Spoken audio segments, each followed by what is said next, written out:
শ্রবণং কীর্তনং বিষ্ণু শরণং পাদ সেবনম অর্চনং বন্দনং দাস্য সৈক্য আত্মনিবেদনম। ওই 9টা ভক্তির মাধ্যমে ভগবানের সেবা করো। প্রথম ভক্তি হলো শ্রবণ ভক্তি, শুনো একজনের কথা, তিনি কে?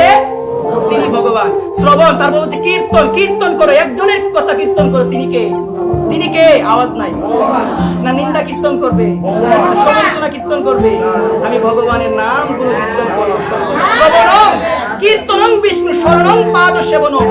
আমি আজে বাজে কথা স্মরণ করবো, মনোযোগী দিকে, আমি আজে বাজে কথা স্মরণ করব না, আমি সর্বদা একজনের কথা সর্বদা স্মরণ করব, তিনি কে?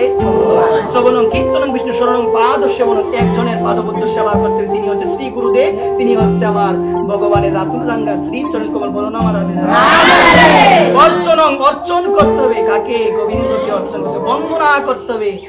দাস্য সৈক্য আত্মনিবেদন। দাস্য মানে কি মা?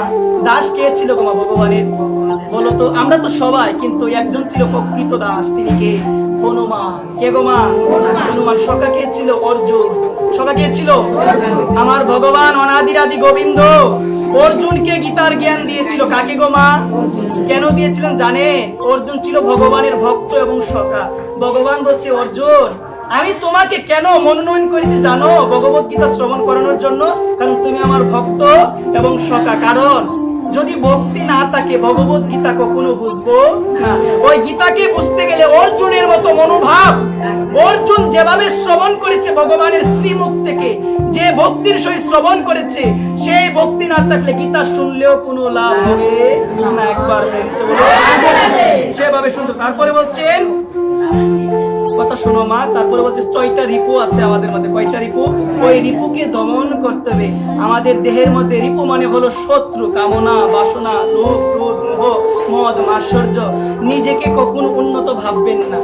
অনেক সময় ভাবি না যে আমি অনেক উন্নত হয়ে গেলাম, সমাজে আমার এত সম্মান, ধন মানে মদান্বিত হয়ে ভগবানকে ভুলে যায়। শুধু ধন মানের অহংকার, আমার অনেক বড় ঘর, আমার অনেক বড় অট্টালিকা, আমার বাড়ির অহংকার, আমার ঘর এত সুন্দর। ওই ধনমানে মদান্বিত কখনো হয় না।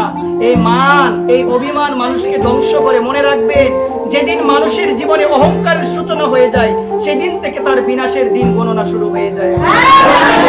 এই কারণে হৃদয় থেকে সর্বপ্রথম অহংকারকে দূরে সরাও, অহংকারকে দূরে সরাতে হবে। আর মাৎসর্য মানে হলো হিংসা করা। মাৎসর্য মানে কি? হিংসা করা। কলিযুগের মানুষের একটা লক্ষণ হলো পর দুঃখে সুখী, পর সুখে দুঃখী।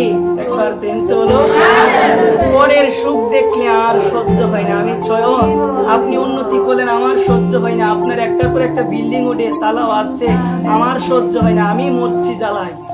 আমি খালি চিন্তা করি অমুকের বাড়িতে খালি বিল্ডিং ওঠার, আমার কিচ্ছু হইতেছে না।